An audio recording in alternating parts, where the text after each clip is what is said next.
আসসালামু আলাইকুম, সবাইকে স্বাগতম জীববিজ্ঞানের দেশের সবচেয়ে মজার ইউটিউব চ্যানেল বায়োলজি আড্ডার আরও একটি গুরুত্বপূর্ণ এপিসোডে।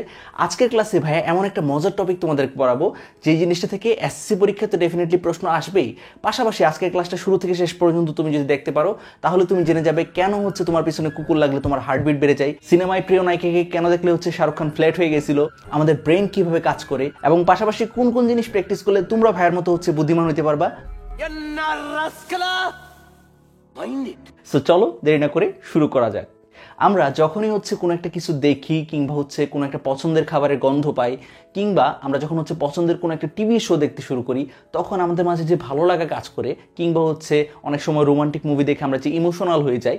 সো এই যে উদ্দীপনাগুলো আমাদের মাঝে তৈরি হয় সেই ক্ষেত্রে আমাদের কয়েকটা অঙ্গ কাজ করে। সেই অঙ্গগুলোকে আমি এখানে লিখে রাখছি, দেখো, ব্রেইন, তারপর হচ্ছে সুষুম্নাকাণ্ড কিংবা স্পাইনাল কর্ড, বিভিন্ন ধরনের নার্ভ কিংবা স্নায়ু, এই জিনিসপাতিগুলাই মূলত হচ্ছে আমাদের এই যে উদ্দীপনাগুলো আছে সেই উদ্দীপনাগুলো হচ্ছে কন্ট্রোল করে। আর এই অঙ্গগুলাকে নিয়ে আমি এখানে ব্রেইন আঁকছি, একটা গরিবের ব্রেইন হয়েছে যদিও। সো এটা হচ্ছে আমাদের ব্রেইন কিংবা মস্তিষ্ক, পাশাপাশি এই অংশটাকে বলা হয় হচ্ছে সুষুম্নাকাণ্ড কিংবা স্পাইনাল কর্ড। সো এই অংশগুলো নিয়েই কিন্তু আমাদের কি গঠিত, এই অংশগুলো নিয়ে কিন্তু আমাদের দেহের মাঝে খুবই গুরুত্বপূর্ণ একটা তন্ত্র যার নাম হচ্ছে স্নায়ুতন্ত্র কিংবা নার্ভাস সিস্টেম হচ্ছে গঠিত। সো আমাদের যে স্নায়ুতন্ত্র সেই স্নায়ুতন্ত্রের গঠন এবং কাজের এককের নাম হচ্ছে নিউরন, এবং এই নিউরন বা এটা হচ্ছে আসলে এক ধরনের স্নায়ুকোষও এটাকে বলা হয়। সো এই স্নায়ুকোষ কিংবা নিউরনের সংখ্যা আমাদের ব্রেইনে কত সংখ্যক বলতে পারো? সেই জিনিসটা হচ্ছে 100 বিলিয়নের মতো, ঠিক আছে? 1 বিলিয়ন সমান হচ্ছে 100 কোটি। সো 100 বিলিয়ন মানে বুঝতে পারছো কত শত শত কোটি হচ্ছে আমাদের নিউরন হচ্ছে আল্লাহ আমাদের ব্রেইনে হচ্ছে দিয়ে দিচ্ছেন। এখন কথা হচ্ছে এই যে নিউরন, সেই নিউরনের গঠনটা কিরকম, এই জিনিসটা কিন্তু আমাদের পরীক্ষার প্রশ্নে প্রায় সময় এসে থাকে, পরীক্ষার গ নাম্বারের প্রশ্নে। সো সেই জিনিসের চিত্র আঁকা তোমাদের শিখাবো, পাশাপাশি এটাও ব্যাখ্যা করবো যে আমাদের প্রত্যেকের মস্তিষ্কেই কিন্তু হচ্ছে 100 বিলিয়ন করে হচ্ছে নিউরন আছে, ঠিক আছে? কিন্তু তারপরেও হচ্ছে দেখা যায় যে আমাদের মাঝে কেউ কেউ হচ্ছে একটু ডাম কিংবা হচ্ছে একটু কম বুদ্ধিমান, আর হচ্ছে কেউ কেউ আমার মতো একটু বেশি বুদ্ধিমান। সো এই জিনিসটা কেন হয়? সো ওই জিনিসটা বোঝানোর জন্য হচ্ছে আমাদের নিউরনের গঠনটা বুঝতে হবে এবং নিউরন কিভাবে কাজ করে কিংবা কোনো একটা কিছু আমরা কিভাবে মনে রাখি সেই প্রক্রিয়াটা আজকে তোমাদেরকে হচ্ছে ব্যাখ্যা করবো। সো আজকের ক্লাসটা বুঝতে পারছো খুবই খুবই ইন্টারেস্টিং হবে। প্রথমে আমরা যে জিনিসটা করার চেষ্টা করবো সেটা অবশ্যই হচ্ছে একটা নিউরনের চিত্র কিভাবে আঁকতে হবে। চিত্র জিনিসটা হচ্ছে পরীক্ষার জন্য ইম্পর্টেন্ট। সো আমরা বুঝে ফেলি যে কিভাবে চিত্র আঁকতে হবে, একদমই সহজ। ফার্স্টে হচ্ছে এরকমভাবে আঁকবা, এরকমভাবে হচ্ছে কিছু পরিমাণ সুতার মতো অংশ আঁকবা, ঠিক আছে? এই জিনিসটা আঁকা একদমই সহজ। এরপর যে কোনো একটা পার্টের মাঝে এইরকম একটা প্রলম্বিত অংশ আঁকবা, ঠিক আছে? এরকম একটা কি আঁকবা? প্রলম্বিত অংশ আঁকবা, এবং প্রলম্বিত অংশের শেষে হচ্ছে এরকম কিছু পরিমাণ হচ্ছে অংশ এঁকে ফেলবা। মাঝখানের যেটা আঁকছো সেটা মাঝে একটা টিপ পরাই দিবা, কারণ তার হচ্ছে একটু লজ্জা লাগতে পারে। সো আমরা তাকে হচ্ছে একটু টিপ পরাই দিলাম। এই হচ্ছে আমাদের নিউরনে কিন্তু গঠন হয়ে গেল। পাশাপাশি হচ্ছে এই অংশটারও শীত লাগতে পারে। সো তাকে কি করতে হবে? শীত যাতে না লাগে তার জন্য তার উপর দিয়ে হচ্ছে একটা আমরা হচ্ছে শীতকালীন একটা বস্ত্র দিয়ে দিব তাকে, ঠিক আছে? শীতকালীন একটা বস্ত্র বা জামা তাকে হচ্ছে পরাই দিব, ঠিক আছে? আমাদের সবারই হচ্ছে কম বেশি শীত লাগে। সো নিউরন একটা মানুষ, যদিও এটা মানুষ না, আসলে একটা কোষ। সো সেই কোষেরও হচ্ছে একটু শীত লাগতে পারে। তো তার জন্য আমরা কি করলাম? এই অংশটার মাঝে হচ্ছে আমরা একটা আবরণ কিন্তু দিয়ে দিলাম। আচ্ছা, মোটামুটি এই হচ্ছে আমাদের একটা নিউরনের গঠন। আমরা একদম সিম্পল ভাষায় যদি আঁকার চেষ্টা করি তাহলে এই হচ্ছে আমাদের একটা নিউরনের গঠন। সো সেই নিউরনের গঠনের মাঝে কয়টা অংশ আছে আমরা কিন্তু দেখতে পারতেছি। এই যে অংশটা, এটা একটা অংশ, এই অংশটা হচ্ছে একটা অংশ, আর পাশাপাশি এই অংশের দুই মাথায় কিন্তু দুই রকমের প্রলম্বিত অংশ আছে। এখানে দেখো ছোট ছোট কিছু প্রলম্বিত অংশ আছে, আর এখানে বড় একটা প্রলম্বিত অংশ। তাহলে আমরা মাঝখানে এই যে অংশটা দেখতে পারতেছি সেটাকে আমরা বলবো হচ্ছে নিউরনের কোষদেহ কিংবা সেল বডি, ঠিক আছে? নিউরনের কোষদেহ কিংবা ইংলিশে লিখলে হচ্ছে সেল বডি। অন্যদিকে এই কোষদেহ থেকে বের হইছে এরকম দুইটা কিন্তু প্রলম্বিত অংশ আমরা পাইতেছি। একটা প্রলম্বিত অংশ হচ্ছে এখানে আমরা পাইতেছি, আরেকটা প্রলম্বিত অংশ হচ্ছে এই বড় প্রলম্বিত অংশটা। তাহলে এই যে ছোট ছোট প্রলম্বিত অংশগুলো আছে সেগুলো আমরা দেখবো এরকম ভাবে পরবর্তীতে হচ্ছে শাখা প্রশাখায় তারা হচ্ছে বিভক্ত হয়ে গেছে, ঠিক আছে? শাখা প্রশাখায় তারা এরকম ভাবে ছড়াই ছিটাই গেছে। আচ্ছা, তাহলে এই যে প্রলম্বিত অংশগুলা যেগুলো কিনা অনেকগুলা হচ্ছে শাখা প্রশাখা নিয়ে গঠিত এবং ছোট ছোট আকারে, তাদেরকে প্রত্যেকটা শাখাকে আমরা বলবো হচ্ছে ডেনড্রন। প্রত্যেকটা শাখাকে আমরা কি বলবো? ডেনড্রন বলবো। এবং এই ডেনড্রনের এই যে শাখাগুলো আছে, ডেনড্রন, এটা প্রত্যেকটা শাখাকে আমরা বলবো হচ্ছে ডেনড্রন। আর ডেনড্রন থেকে যে শাখা প্রশাখাগুলো বের হয়েছে, ধরা যাক এটা হচ্ছে শাখা প্রশাখা বের হয়েছে, সেই জিনিসটাকে আমরা বলবো হচ্ছে ডেনড্রনের বাচ্চা। সুতরাং তাকে আমরা বলবো হচ্ছে ডেনড্রাইট, ঠিক আছে? ডেনড্রাইট। আচ্ছা, তাহলে এটা গেল হচ্ছে আমাদের নিউরনের চারপাশে যে ছোট ছোট অংশগুলো আছে সেগুলো সম্পর্কে বর্ণনা। এবার আসে হচ্ছে বড় অংশটার বর্ণনা আমরা একটু লিখি। সো বড় অংশটার মাঝে আমরা কিন্তু দেখতে পাচ্ছি এই যে প্রলম্বিত অংশটা, সেটাকে কি বলা হবে? প্রলম্বিত অংশটাকে বলা হবে হচ্ছে এক্সন। এক্সন, দেখো একটা মাত্র প্রলম্বিত অংশ, একজন, তার জন্য তার নাম কি হয়েছে? এক্সন। ঠিক আছে, সেই এক্সনের একদম যে প্রান্তগুলো আছে সেই প্রান্তগুলোকে আমরা বলতেছি হচ্ছে axon terminal. Axon terminal, terminal মানেই বুঝতে পারতেছো প্রান্ত। ঠিক আছে, টার্মিনাল মানে হচ্ছে আসলে প্রান্ত। তাহলে এক্সনের একদম প্রান্তের দিকের অংশগুলোকে আমরা বলবো হচ্ছে এক্সন টার্মিনাল। তাহলে এই হচ্ছে আমাদের মোটামুটিভাবে আমরা বলতে পারি একটা নিউরনের গঠন। এখন কথা হইতেছে এই যে নিউরনের প্রত্যেকটা অংশের ভিতরে আসলে কি কি উপাদান থাকে সেই জিনিসটা আমাদের জানতে হবে। প্রথমে আসলে হচ্ছে কোষদেহ। একটা কোষদেহকে আমরা মনে রাখবো যে তার নামই হইতেছে কোষদেহ, তার মানে তার ভিতরে কিন্তু কোষের মতো যে বিভিন্ন উপাদানগুলো আছে সেগুলো থাকবে। একটা কোষের ভিতরে কি থাকে? একটা কোষের বাইরে থাকে হচ্ছে কোষঝিল্লি বা প্লাজমা মেমব্রেন, ভিতরে থাকে হচ্ছে সাইটোপ্লাজম। সেই সাইটোপ্লাজমের উপর হচ্ছে ভেসে বেড়ায় এরকম কিছু কোষীয় অঙ্গাণু থাকে, যেমন আমরা এই ক্ষেত্রে দেখতে পাচ্ছি নিউক্লিয়াস। তারপর হচ্ছে ভিতরে থাকে হচ্ছে গলজি বডি, এন্ডোপ্লাজমিক রেটিকুলাম, আরো হাবিজাবি জিনিস হচ্ছে এখানে ভেসে বেড়ায়। ঠিক আছে, এই অংশটাতে ভেসে বেড়ায়। আর এই পাশটাকে আমরা বলছি প্লাজমা মেমব্রেন কিংবা কোষঝিল্লি, ভিতরে সাইটোপ্লাজম এবং হচ্ছে নিউক্লিয়াস ভেসে বেড়াইতে দেখছি। আরেকটা খুবই খুবই ইম্পর্টেন্ট জিনিস এখানে পাওয়া যায়, কোষদেহের ভিতরে কি পাওয়া যায়? আরেকটা খুবই ইম্পর্টেন্ট জিনিস পাওয়া যায়, যার নাম হচ্ছে নিসল দানা। যার নাম হচ্ছে নিসল দানা। এই নিসল দানা তুমি হচ্ছে নিউরন বাদে বায়োলজিতে আর কোথাও হচ্ছে নর্মালি দেখতে পাবা না। তাহলে এই জিনিসটা অবশ্যই আমাদের মনে রাখতে হবে যে নিসল দানা, এই জিনিসটা কোথায় পাওয়া যায়? আমরা মনে রাখবো নিসল দানা পাওয়া যায় হচ্ছে আমাদের যে নিউরন, সেই নিউরনের কোষদেহে। ঠিক আছে, আচ্ছা, সো আশা করি হচ্ছে কোষদেহ সম্পর্কে বর্ণনাটা একদমই ক্লিয়ার। এরপর আসা হচ্ছে আমরা এক্সন সম্পর্কে একটু জানার চেষ্টা করি, যে হচ্ছে আমাদের একজন, সেই হচ্ছে আমাদের এক্সন। ঠিক আছে, আচ্ছা, এই যে এক্সনের অংশটা, সেই অংশটাকে আমরা একটু হচ্ছে প্রলম্বিত করে বা একটু হচ্ছে আমরা জুম করলাম। ঠিক আছে, জুম করে ধরো হচ্ছে আমরা এই অংশটা তো এরকম ভাবে আমরা ডিরেক্টলি হচ্ছে একটু পাতানো ভাবে হচ্ছে এখানে আঁকার চেষ্টা করি। ঠিক আছে, আঁকার চেষ্টা করলে হচ্ছে তোমাদের বুঝতে আশা করি হচ্ছে সহজ হবে। সো ধরা যাক এটা হচ্ছে আমাদের মেইন এক্সন। এটার নাম কি? এটা হচ্ছে আমাদের মেইন এক্সন। সো তোমাদের বোঝার সুবিধার্থে বইতে যে বর্ণনাগুলো লেখা আছে সেগুলো আমাদের একটু বুঝতে হবে। সো বোঝার সুবিধার্থে আমি একদম সিম্পল ভাষায় হচ্ছে আঁকার চেষ্টা করতেছি। ভাইয়া যেভাবে বোঝাবো ওরকমভাবে মনে রাখার চেষ্টা করো, আজীবনও ইনশাল্লাহ আশা করি হচ্ছে তোমরা ভুলবে না। আচ্ছা, এই যে এক্সন, এই এক্সনের উপরে একটা আবরণ থাকে। এক্সনের উপর একটা আবরণ থাকে। এই এক্সনের উপর একটা আবরণ থাকে। এই এক্সনের উপরে একদম এক্সনের সাথে যেটা লাগানো, একদম এক্সনের সাথে যে আবরণটা লাগানো, তার নাম হচ্ছে এক্সোলেমা। এক্সোলেমা, খুব ভালো করে হচ্ছে এই জিনিসপাতিগুলো মনে রাখার চেষ্টা করবা, প্যাচ লাগতে পারে কিন্তু। ঠিক আছে, তাহলে আমরা ফার্স্টে জানলাম যে যেটা হচ্ছে আমাদের নিউরনের একদম প্রলম্বিত অংশ, তাকে বলা হয় এক্সন। সেই এক্সন আসলে একজন মানে একটাই থাকে, এবং পাশাপাশি হচ্ছে সেই এক্সনের উপরে একদম এক্সনের গা ঘেঁষে যে আবরণটা আছে সেই আবরণটার নাম হচ্ছে এক্সোলেমা। সেই এক্সোলেমার উপরে একটা আবরণ থাকে, আমি অন্য একটা কালি নিতেছি। এক্সোলেমার উপরে আরেকটা আবরণ থাকে, সেই আবরণটাকে কি বলা হয়? এটা হচ্ছে এক্সোলেমা। সেই এক্সোলেমার উপরে আরেকটা চর্বি নির্মিত বা ফ্যাট নির্মিত, আমরা যেটাকে বলি হচ্ছে স্নেহজাতীয় পদার্থ, যেটাকে আমরা বলি হচ্ছে স্নেহজাতীয় পদার্থ, সেটাই হচ্ছে চর্বি। ঠিক আছে, সো চর্বি জাতীয় বা ফ্যাট জাতীয় একটা আবরণ থাকে। সেই আবরণটার নাম কি? এই লাল কালার যে আবরণ, তাকে বলা হয় হচ্ছে মায়ালিন আবরণ। তাকে কি বলা হয়? মায়ালিন আবরণ বলা হয়। তাহলে এক্সন, সে এক্সনের উপরে থাকলো কি? উপরে থাকলো হচ্ছে এক্সোলেমা। সে এক্সোলেমার উপরে একটা স্নেহ নির্মিত বা হচ্ছে আমরা বলতে পারি ফ্যাট নির্মিত। ঠিক আছে, আমরা স্নেহ পদার্থ লিখি, স্নেহ নির্মিত একটা আবরণ থাকে, যে আবরণটাকে আমরা কি বলতেছি? মায়ালিনের আবরণ। সে মায়ালিনের আবরণের উপরে আরেকটা আবরণ থাকে। সে মায়ালিনের আবরণের উপরে আরেকটা আবরণ থাকে। আচ্ছা, আরেকটা আবরণ কি থাকতেছে? এই যে ধরা যাক আমরা সবুজ কালার দিয়ে আরেকটা আবরণ আমরা আঁকার চেষ্টা করলাম। ঠিক আছে, সো আমাদের মেইন এক্সনটা একদম ছোট হয়ে গেছে, আমরা ওই জিনিসটা একটু বড় করে দিই, তাহলে হচ্ছে সুবিধা হবে। সো এটা হচ্ছে আমাদের সেই মেইন এক্সন। আচ্ছা, এই যে সবুজ আবরণটা আমরা যেটা দেখলাম একদম সবার উপরে যেটা থাকে, তার নাম হচ্ছে কি? তার নাম হচ্ছে নিউরিলেমা। নিউরিলেমা। এবার আশা করি বইতে যখন পড়তে যাবা তোমাদের কাছে একদম ফকফকা ক্লিয়ার হয়ে যাবে। সো আমরা আবার একটু রিক্যাপ করার চেষ্টা করি। তাহলে আমরা যে হচ্ছে নিউরন আঁকলাম, সেই নিউরনের সবচেয়ে প্রলম্বিত লম্বা যে অংশ, সেই অংশটাকে আমরা বলতেছি এক্সন। সেই এক্সনের গা ঘেঁষে একদম উপরে যে আবরণটা থাকে তাকে আমরা বলতেছি এক্সোলেমা। সেই এক্সোলেমার উপরে চর্বি নির্মিত বা স্নেহ নির্মিত হচ্ছে যে আবরণটা থাকে তাকে বলতেছি আমরা মায়ালিনের আবরণ।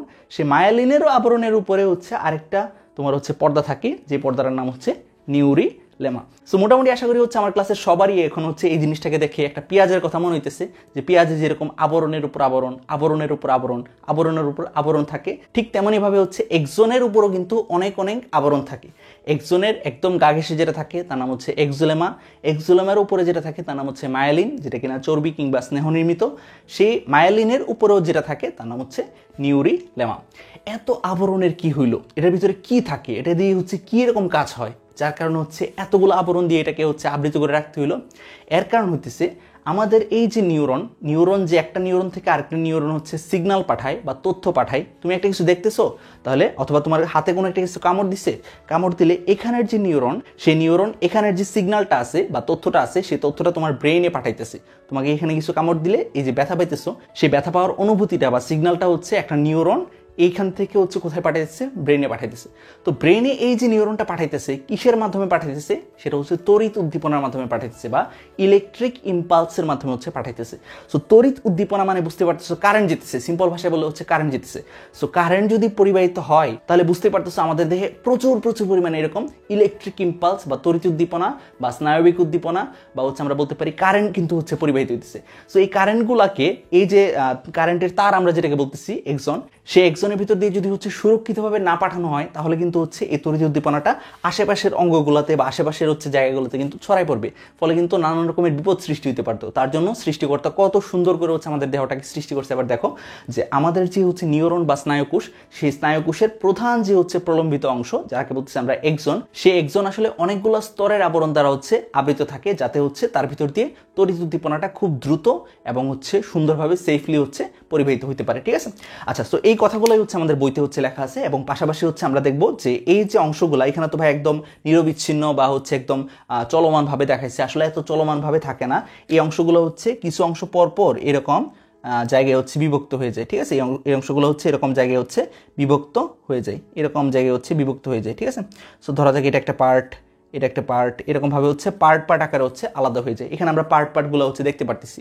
এই যে বিচ্ছিন্ন এলাকাগুলা, সেই বিচ্ছিন্ন এলাকাগুলোতে কেবলমাত্র হচ্ছে নিউরিলেমা যেটা আছে, সেই নিউরিলেমা হচ্ছে আমাদের কিসের গা স্পর্শ করতে পারে, আমাদের এক্সনের গা হচ্ছে স্পর্শ করতে পারে। ঠিক আছে, মেইন যে এক্সন, সেই মেইন এক্সনের গা হচ্ছে স্পর্শ করতে পারে। বাকি অংশগুলো বুঝতে পারতেছো, ভিতরে থাকে মায়োলিন, তার ভিতরে থাকে এক্সোলেমা। সো এই যে নিউরিলেমা, সেই নিউরিলেমা বাকি অংশগুলোতে হচ্ছে আমাদের ডিরেক্টলি এক্সনের গা হচ্ছে স্পর্শ করতে পারে না। সো এই কথাগুলোই হচ্ছে আমাদের বইতে বলা হয়েছে।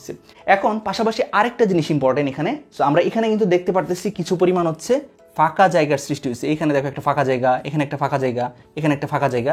সো এই যে তোমার হচ্ছে বিচ্ছিন্ন বিচ্ছিন্ন এলাকাগুলো আছে, বা এখানে যেমন হচ্ছে প্যাকেট এলাকা, সো এই যে বিচ্ছিন্ন এলাকাগুলোকে কি বলা হয়, এই বিচ্ছিন্ন এলাকাগুলোকে বলা হয় হচ্ছে রেনভিয়ারের পর্ব। বিজ্ঞানী রেনভিয়ারের নাম অনুসারে হচ্ছে এই জিনিসটার নামকরণ হয়েছে রেনভিয়ারের পর্ব, রেনভিয়ারের পর্ব। সো আমরা আশা করি হচ্ছে অনেক কিছু বুঝতে পারলাম আমাদের নিউরনের এক্সন সম্পর্কে। সো আশা করি এখন হচ্ছে যদি তোমার নিউরনের গঠন আঁকতে বলে বা ব্যাখ্যা করতে বলে গঠনটা, তাহলে তুমি হচ্ছে একটু আগে যেরকমভাবে দেখালাম সেরকমভাবে হচ্ছে ইজিলি ব্যাখ্যা করতে পারবা। এবার আসো আমরা যে জিনিসটা বোঝার চেষ্টা করবো, যেটা এখানে সবচেয়ে গুরুত্বপূর্ণ আজকের ক্লাসে, সেটা হচ্ছে সিনাপস। সিনাপস জিনিসটা কি বা সংযোগ জিনিসটা কি, ঠিক আছে? সো আমরা একটু বোঝার চেষ্টা করি যে একটা নিউরন থেকে আরেকটা নিউরনে কিভাবে হচ্ছে তথ্য, সিগন্যাল কিংবা ইলেকট্রিক ইম্পালসটা হচ্ছে প্রেরিত হয়। সো ধরা যাক হচ্ছে এটা আমাদের একটা নিউরন, এটা আমাদের একটা নিউরন, ধরা যাক আমরা মোটামুটিভাবে আঁকলাম। সো এটা আমাদের একটা নিউরন, সেই নিউরন থেকে এখানে এক্সন আমরা দেখতে পারতেছি, এটা হচ্ছে আমাদের সেল বডি কিংবা কোষদেহ। সো এখানে এক্সনের একদম যে প্রান্ত, সেটাকে আমরা কি বলছিলাম একটু আগে, আমরা একটু মনে করার চেষ্টা করি, এটাকে আমরা বলছিলাম হচ্ছে এক্সনের টার্মিনাল, এক্সনের টার্মিনাল। এবং এই একটা নিউরনের এই যে এক্সন টার্মিনাল বা এক্সনের যে প্রান্ত, সেই প্রান্তটা অন্য আরেকটা নিউরনে কি হয়, অন্য আরেকটা নিউরনের এই যে ডেনড্রাইট যে প্রান্তটা আছে, এগুলোকে আমরা বলতেছিলাম ডেনড্রাইট। সো সেই ডেনড্রাইট প্রান্তের সাথে হচ্ছে যুক্ত থাকে, একটা ডেনড্রাইট প্রান্তের সাথে যুক্ত থাকে। এবং এই যে সংযোগস্থলটা, সেটা কোনো হচ্ছে এরকম হাড়ের মতো, আমাদের যে হাড় আছে হাড়ের মতো এরকম শক্ত কোনো সংযোগস্থল না, এদের মাঝখানে হচ্ছে একটু ফাঁকা জায়গা থাকে, এদের মাঝখানে কি থাকে, একটু ফাঁকা জায়গা থাকে। সো জিনিসটাকে আমরা যদি একটু বড় করে দেখাই, তাহলে যে জিনিসটা হবে সেটা হচ্ছে এখানে আমরা একটু দেখানোর চেষ্টা করি। সো এই যে নিউরনটা, সেই নিউরনের একদম যে প্রান্ত, যেটাকে আমরা বলতেছি এক্সনের টার্মিনাল বা এক্সনের প্রান্ত, সেটাকে ধরা যাক আমি এরকম ভাবে আঁকলাম, এই যে অংশটা দেখো, এখানের যে অংশগুলো আছে সেগুলোকে আমি এরকমভাবে আঁকলাম। এটা ধরা যাক হচ্ছে একটা নিউরনের অংশ, একটা নিউরনের অংশ। এর পরবর্তী পাশাপাশি যে নিউরনটা আছে, অ্যাডজাসেন্ট যে নিউরনটা আছে, প্রান্তীয় যে নিউরনটা আছে, সেই নিউরনের এখানে দেখো ডেনড্রাইট, এখানে কি আছে? ডেনড্রাইট আছে। সেই ডেনড্রাইটের অংশটাকে আমরা এখানে এরকমভাবে আঁকলাম, সেই ডেনড্রাইটের অংশটাকে এরকমভাবে আমরা আঁকলাম। সো এরকমভাবে একটা নিউরনের একজন প্রান্ত তার পাশাপাশি বা তার পরবর্তী অন্য আরেকটা নিউরনের ডেনড্রাইট প্রান্তের সাথে যে সংযোগ স্থলের মাধ্যমে হচ্ছে যুক্ত থাকে, সেই সংযোগ স্থলটাকে বলা হয় হচ্ছে সিনাপস। এই সংযোগ স্থলটাকে কি বলা হয়? সিনাপস বলা হয়। তাহলে সিনাপস হচ্ছে একটা সংযোগ স্থল। কিসের সংযোগ স্থল? দুইটা নিউরনের মাঝে সংযোগ স্থল। আরও স্পেসিফিকভাবে বললে আমাদের কি বলতে হবে? একটা নিউরনের একজন প্রান্ত এবং তার পাশাপাশি বা তার পরবর্তী যে নিউরনটা আছে সেই নিউরনের ডেনড্রাইট প্রান্তের মাঝে যে সংযোগ স্থল, সেই সংযোগ স্থলটাকে বলা হয় হচ্ছে সিনাপস। এবং তুমি দেখতে পারতেছো তাদের মাঝে একটা ক্লিয়ার কি আছে? ক্লিয়ার একটা গ্যাপ আছে। এখন কথা হচ্ছে গ্যাপ যদি থাকে তাহলে এই নিউরন থেকে যে তড়িৎ উদ্দীপনাটা আসলো সেটা এই নিউরনে কিভাবে আসবে, এই নিউরনে কিভাবে হচ্ছে পৌঁছানোর জন্য এখানে আসলে একটা তরল পদার্থ আছে যার নাম হচ্ছে নিউরোহিউমার। তাহলে নিউরোহিউমার নামে একটা তরল পদার্থ কিন্তু এখানে পাওয়া যায় বা সিনাপসে হচ্ছে পাওয়া যায়। এই তরল পদার্থটার মাধ্যমে হচ্ছে দেখা যায় যে একটা নিউরনের একজন প্রান্ত অন্য আরেকটা নিউরনের বা তার পাশাপাশি যে নিউরন আছে সেই নিউরনের ডেনড্রাইট প্রান্তের সাথে হচ্ছে সংযোগ স্থাপন করে। দেখা যায় যে যখনই হচ্ছে এই নিউরনের মাঝে কোনো একটা তড়িৎ উদ্দীপনা তৈরি হয়, সেই তড়িৎ উদ্দীপনাটা কোষদেহ থেকে এই যে সেই একজনের প্রান্ত বেয়ে একদম একজনের তোমার হচ্ছে টার্মিনাল যে প্রান্ত আছে সেই টার্মিনাল প্রান্তে এখানে এসে পৌঁছালে সে তড়িৎ উদ্দীপনার কারণে বা ইলেকট্রিক ইম্পালসের কারণে এখান থেকে কিছু পদার্থ হচ্ছে আমাদের এই নিউরোহিউমারে রিলিজ হয়ে তারা গিয়ে কোথায় যুক্ত হয়? তারা গিয়ে যুক্ত হয় হচ্ছে এই ডেনড্রাইটে হচ্ছে তারা প্রবেশ করে। ডেনড্রাইটে প্রবেশ করলে পরবর্তীতে এই তারা যে প্রবেশ করলো সেই প্রবেশ করার কারণে এখানে আবার দেখা যায় যে এখানে আরেকটা তড়িৎ উদ্দীপনা তৈরি হয়। সেই তড়িৎ উদ্দীপনাটা আবার হচ্ছে একজনের মাধ্যমে পরবর্তী নিউরনে হচ্ছে পৌঁছায় যায়। সো আশা করি হচ্ছে ফুল ঘটনাটা তোমরা বুঝতে পারছো। এবার তোমাদের বইতে যে হচ্ছে উদাহরণটা দেওয়া আছে সেই উদাহরণটা ভাই একটু বলার চেষ্টা করি। সো ধরা যাক তোমার যে আঙ্গুল আছে সেই আঙ্গুলে কেউ যদি হচ্ছে সুই দিয়ে হচ্ছে যদি একটু তোমার হচ্ছে আঘাত করার চেষ্টা করে, তখন সাথে সাথে কিন্তু তুমি হাতটাকে সরাই নাও। এই জিনিসটা কিভাবে হয়েছে? সুই দিয়ে তোমার হাতে আঘাত করার পর তোমার হাতটা যে সরাই নিছো এটার মাঝে অনেক ঘটনা কিন্তু অলরেডি ঘটে গেছে। সেই ঘটনাগুলোকে আমরা যদি স্টেপ বাই স্টেপ ব্যাখ্যা করি তাহলে যে জিনিসটা বলতে হবে সেটা হচ্ছে যখনই তোমার হাতের এই আঙ্গুলের মাঝে সুই ফুটানো হইলো বা সুই দিয়ে হচ্ছে খোঁচা দেওয়া হইলো, তখন তোমার হাতের এই আঙ্গুলে যে সংবেদী স্নায়ু থাকে, আমরা জানি সংবেদী স্নায়ু কাকে বলে। সংবেদী বা সেন্সরি স্নায়ু হচ্ছে যাদের কাজ হচ্ছে অঙ্গ থেকে ব্রেইনে তড়িৎ উদ্দীপনা নিয়ে যাওয়া বা ব্রেইনে হচ্ছে সংবেদন নিয়ে যাওয়া, অনুভূতি নিয়ে যাওয়া, তাদেরকে বলা হয় হচ্ছে সংবেদী স্নায়ু। সংবেদী বা আমরা বলতে পারি হচ্ছে সেন্সরি স্নায়ু, তাদেরকে কি বলা হয়? সেন্সরি স্নায়ু। কারণ তারা হচ্ছে কোনো একটা সেন্স নিয়ে যাচ্ছে, ঠিক আছে? তারা হাতের মাঝে কি হইলো, চোখের মাঝে কি দেখলা, নাক দিয়ে তুমি হচ্ছে কিসের গন্ধ পাইলা, সেই সেন্সগুলোকে কোথায় নিয়ে যায়? ব্রেনে নিয়ে যায়। এই জন্য এদেরকে বলা হয় হচ্ছে সংবেদী স্নায়ু। তো ব্রেনে যাওয়ার পর ব্রেন সেটাকে প্রসেস করার পর ব্রেন আরেকটা স্নায়ুর মাধ্যমে হচ্ছে তোমার হাতকে নির্দেশ দেয় বা তোমার হচ্ছে চোখকে নির্দেশ দেয় বা তোমার হচ্ছে জিহ্বাকে নির্দেশ দেয়। সো ব্রেন যে স্নায়ুর মাধ্যমে হচ্ছে আমাদের হাতকে বা কোনো একটা অঙ্গকে নির্দেশ দেয়, ব্রেন থেকে অঙ্গের দিকে যে স্নায়ু হচ্ছে তড়িৎ উদ্দীপনা বা তথ্য বা হচ্ছে ইনফরমেশন নিয়ে যায় বা কোনো একটা কাজ করে, সেই ধরনের স্নায়ুকে বলা হয় হচ্ছে আজ্ঞাবাহী স্নায়ু কিংবা মোটর স্নায়ু। আজ্ঞাবাহী কিংবা হচ্ছে মোটর স্নায়ু। কেন তাকে আজ্ঞাবাহী বলা হইতেছে? কারণ সে ব্রেইনের নির্দেশে চলতেছে, ব্রেইন নির্দেশ করছে, সে কারণে ব্রেইনের তথ্যটাকে সে হচ্ছে হাতে নিয়ে যাচ্ছে কিংবা হচ্ছে কোনো একটা অঙ্গে নিয়ে যাচ্ছে বা চোখে নিয়ে যাচ্ছে বা কোনো একটা অঙ্গে নিয়ে যাচ্ছে। সো সেই জন্য হচ্ছে তাকে বলা হচ্ছে আজ্ঞাবাহী স্নায়ু। সো আমরা ঘটনাতে ফিরে যাই। যখনই হচ্ছে তোমার হাতে সূচ ফুটানো হইলো, তোমার হাতের এখানে কি আছে? সংবেদী স্নায়ু আছে। সো সেই সংবেদী স্নায়ুর যে বা সংবেদী হচ্ছে যে নিউরন আছে, সেই নিউরনের যে হচ্ছে তোমার হচ্ছে কোষদেহ, সেখানে একটা তড়িৎ উদ্দীপনা তৈরি হবে। সূচ ফুটানোর সাথে সাথে হচ্ছে সেখানে একটা তড়িৎ উদ্দীপনা তৈরি হবে। সেই তড়িৎ উদ্দীপনাটা এক্সনের মাধ্যমে কোথায় চলে যাবে? এক্সনের মাধ্যমে বাহিত হয়ে তোমার হচ্ছে সুষুম্না কাণ্ডে চলে যাবে। সুষুম্না কাণ্ডে প্রবেশের পর সুষুম্না কাণ্ড বা ব্রেন দুইজনই হচ্ছে নির্দেশ দিতে পারে বা দুইজনই হচ্ছে ইনফরমেশন প্রসেস করে হচ্ছে ফার্দার আরেকটা তোমার হচ্ছে রিপ্লাই দিতে পারে। সো যখনই হচ্ছে তোমার হাতের আঙ্গুলে কেউ সূচ ফুটাইলো, সূচ ফুটানোর সাথে সাথে সেখানে সংবেদী স্নায়ুর এক্সনের মাধ্যমে এই তথ্যটা কোথায় চলে যাবে? তোমার সুষুম্না কাণ্ডে চলে যাবে। সুষুম্না কাণ্ডে চলে যাওয়ার পর সেই সুষুম্না কাণ্ড সেই তথ্যটাকে প্রসেস করবে। প্রসেস করার পর সে আরেকটা স্নায়ুর মাধ্যমে, যেটাকে আমরা কি কি বলতেছি, মোটর স্নায়ু বলতেছি।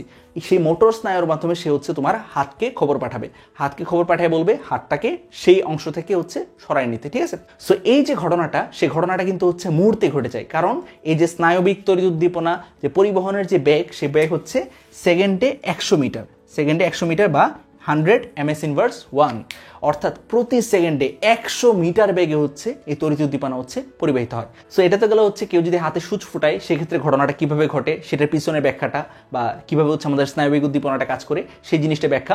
এবার আমাদের ক্লাসের শুরুতে আমরা যে বলছিলাম যে যখন হচ্ছে আমরা পরীক্ষার হলে চিন্তা করি বা কোনো একটা কিছু মনে করার চেষ্টা করি, তখন আমাদের ব্রেন কিভাবে কাজ করে, বা আমাদের তথ্যগুলোকে বা ইনফরমেশনগুলোকে আমরা যা শিখি বা যা মুখস্থ করি সেই জিনিসগুলো আমাদের ব্রেনের মাঝে কিভাবে সঞ্চিত থাকে মূলত এই সংযোগটার মাধ্যমে বা সিনাপসের মাধ্যমে। আমরা মনে রাখবো যে প্রত্যেকটা নিউরন তার আশেপাশের 7 থেকে 10 হাজার নিউরনের সাথে হচ্ছে এই সিনাপসের মাধ্যমে কিন্তু কানেক্টেড থাকে।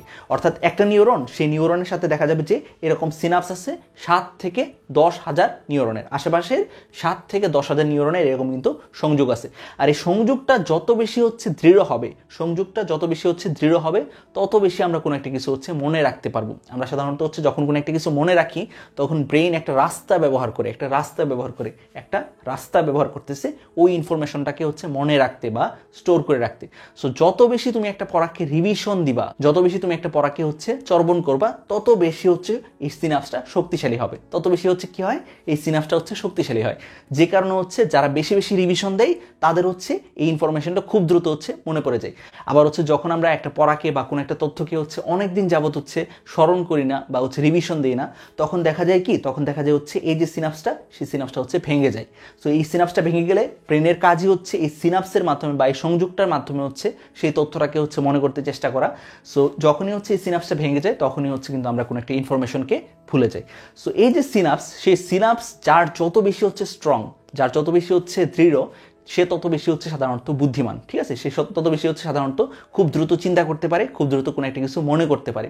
সো এই সিনাপস বা এই যে সংযোগটা আছে, সেই সংযোগটা আমরা কিভাবে হচ্ছে বৃদ্ধি করতে পারি বা এই সংযোগটাকে আমরা কিভাবে হচ্ছে শক্তিশালী করতে পারি, শক্তিশালী করার একটা উপায় আছে। সেই উপায়টা কি? সেই উপায়টা হচ্ছে এই সংযোগ বেশি বেশি যাতে তৈরি হয় সেই জন্য হচ্ছে চেষ্টা করা। সংযোগ বেশি বেশি তৈরি হওয়া বা সিনাপস তৈরি করার উপায় কি? উপায় হচ্ছে তুমি যে জিনিসটা হচ্ছে মনে রাখতে চাও সেটাকে বারবার রিভিশন দিতে হবে, বারবার হচ্ছে পড়তে হবে, এবং পাশাপাশি চেষ্টা করবা যখনই হচ্ছে সময় পাও তখন ক্রিটিক্যাল বা হচ্ছে একটু কঠিন টাইপের ম্যাথ করতে বা হচ্ছে একটু তোমার হচ্ছে পাজেল মিলাইতে। এগুলো সাধারণত যারা করে বেশি বেশি, তাদের হচ্ছে চিন্তা করার ক্ষমতা বা তাদের হচ্ছে কোনো একটা কিছু মনে রাখার ক্ষমতা, এবং পাশাপাশি যারা হচ্ছে প্রচুর পরিমাণে বই পড়ে সাধারণত তাদের হচ্ছে এই সিনাপসটা হচ্ছে অনেক বেশি শক্তিশালী হয়, ঠিক আছে। সো এই জন্য দুনিয়ার যত হচ্ছে তুমি বুদ্ধিমান মানুষ দেখবা বা যত হচ্ছে ধনী ব্যক্তি দেখবা, সবার দেখবে একটা কমন অভ্যাস হচ্ছে বই পড়া। সো চেষ্টা করবো হচ্ছে শুধুমাত্র পাঠ্য বইয়ের মাঝে সীমাবদ্ধ না থেকে তোমরা চেষ্টা করবো যে আদার্স বিজ্ঞানের নানান রকমের বইটি পড়তে। বইটি পড়লে দেখবা যে হচ্ছে এই জিনিসগুলো আসলে কিভাবে কাজ করে, কেন আমরা এগুলো হচ্ছে পড়তেছি, সেই জিনিসগুলো হচ্ছে তুমি আসলে বুঝতে পারবা। সো আশা করি হচ্ছে এগুলো একদমই ক্লিয়ার হয়েছে তোমাদের। এবং পাশাপাশি সবশেষে যে টপিকটা আছে সেটা হচ্ছে প্রতিবর্তী ক্রিয়া, খুব সিম্পল ভাষায় বললে। সো ধরা যাক হচ্ছে তোমার সামনে এই জিনিসটা আসলো হঠাৎ করে। সো আসার সাথে সাথে কি করলা, তুমি কিন্তু একটু ভয় পেয়ে গেলা। সো ভয় পাওয়ার কারণ কি? ভয় পাওয়ার কারণ হচ্ছে এই যে তোমার হচ্ছে উদ্দীপনাটা আছে বা এই যে হচ্ছে দৃশ্যটা আছে, সেই দৃশ্যটা হঠাৎ করে তোমার সামনে আসছে। সো এরকম ভাবে উদ্দীপনার আকস্মিকতা, হঠাৎ করে যদি কোনো একটা উদ্দীপনা আসে তখন এর প্রতিক্রিয়ায় আমরা যে হচ্ছে যে জিনিসটা দেখাই সেটা কি বলা হয় হচ্ছে প্রতিবর্তী ক্রিয়া। সো প্রতিবর্তী ক্রিয়া বলতে আসলে কি বোঝায়, এটা যদি আমাদের পরীক্ষার খ নাম্বারে আসে কি বলবা, খুব সুন্দর করে আনসার দিবা যে উদ্দীপনার আকস্মিকতায় স্বয়ংক্রিয়ভাবে আমাদের দেহে যে প্রতিক্রিয়ার সৃষ্টি হয় সেই প্রতিক্রিয়াটাকে বলা হয় হচ্ছে প্রতিবর্তী ক্রিয়া। এই কারণে দেখা যাবে যে হুট করে হচ্ছে তোমার হাত যদি হচ্ছে আগুনের মাঝে পড়ে বা কোনো একটা কিছু যদি তোমাকে হুট করে কামড় দেয়, তুমি সাথে সাথে সেখান থেকে হাত সরায় নাও, বা কোনো একটা কিছু যদি হচ্ছে হুট করে তোমার সামনে চলে আসে ভূতের সিনের মতো, সো তখন হচ্ছে তুমি কিন্তু ভয় পেয়ে যাও। সো এগুলা সবগুলোই হচ্ছে আসলে প্রতিবর্তী ক্রিয়ার উদাহরণ। তোমার পিছনে হুট করে হচ্ছে কুকুর ডেকে উঠলে তুমি যে হচ্ছে লাফ দিয়ে ওঠো, বা বজ্রপাত আকাশে যদি হয় তখন সাথে সাথে যে তুমি হচ্ছে লাফ দিয়ে ওঠো। সো ওই জিনিসগুলোর পিছনেও কিন্তু কাজ করে হচ্ছে প্রতিবর্তী ক্রিয়া। সো আশা করি হচ্ছে আজকের ক্লাসের মাধ্যমে আমরা যে জিনিসের জানার চেষ্টা করলাম সেটা হচ্ছে একটা আদর্শ নিউরনের গঠন। এই জিনিসটা আমাদের পরীক্ষার গ নাম্বারের জন্য খুবই খুবই ইম্পর্টেন্ট। প্রায় সময় এই জিনিসটা আসে যে একটি আদর্শ নিউরন কিংবা স্নায়ুকোষের গঠন আঁকো বা গঠন হচ্ছে ব্যাখ্যা করো। সো সেই ক্ষেত্রে চিত্রটা এঁকে ভাইয়া যেভাবে ব্যাখ্যা করলাম ওইরকমভাবে ব্যাখ্যা করবা। আর প্রতিবর্তী ক্রিয়া বলতে কি বোঝায়, এই জিনিসটা সাধারণত ক নাম্বার বা খ নাম্বারের প্রশ্নে আসে। সো সেই জিনিসটাও আশা করি ভাইয়া যেভাবে বলছি সেভাবে যদি তোমরা ব্যাখ্যা করো এবং বইতে যে উদাহরণটা আছে সেই উদাহরণের মাধ্যমে যদি তোমরা ব্যাখ্যা করো তাহলে আশা করি হচ্ছে একদম তোমরা পূর্ণ মার্কস পাবা। সো মোটামুটি এই ছিল আমাদের আজকের ক্লাস। আশা করি আজকের ক্লাসটা একদমই সহজভাবে বুঝতে পারছো। দেখা হচ্ছে পরবর্তী কোনো একটা ক্লাসে। আর এরকমভাবেই এসএসসি বায়োলজির প্রত্যেকটা চ্যাপ্টারের প্রত্যেকটা টপিক যদি ভাইয়ের কাছে পরে বায়োলজিতে বস হইতে চাও আমার সাথে, তাহলে এখনই হচ্ছে আমাদের এই ভিডিওর ফার্স্ট কমেন্টটা চেক করো। প্রথম কমেন্টটা চেক করলে হচ্ছে তুমি আমাদের এসএসসি বায়োলজি কোর্সের বিস্তারিত তথ্য সেখানে পেয়ে যাবা। সেখান থেকে আজই ভর্তি হয়ে যাও আমাদের এসএসসি বায়োলজি কোর্সে এবং ভাইয়ার সাথে এসএসসি বায়োলজির প্রত্যেকটা চ্যাপ্টারের প্রত্যেকটা টপিক এরকমভাবে বুঝে বুঝে তুমিও বস হয়ে যাও। তোমাদের সাথে আমার আবারও দেখা হবে নতুন কোনো একটা পর্বে। সে পর্যন্ত সবাই ভালো থাকো, ভাইয়ের জন্য অবশ্যই দোয়া করবাম। আসসালামু আলাইকুম।